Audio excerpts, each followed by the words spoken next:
It's much easier to use another plant as scaffolding.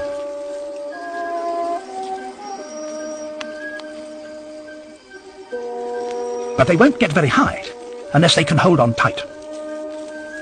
Like fingertips searching for a hold, this ivy's adhesive pads grip the bark. Instead of sticking to the trees, some climbers use sharp claws.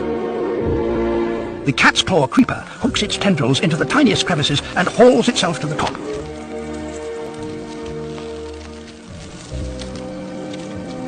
With every metre it climbs, the light gets a little stronger, fueling more growth.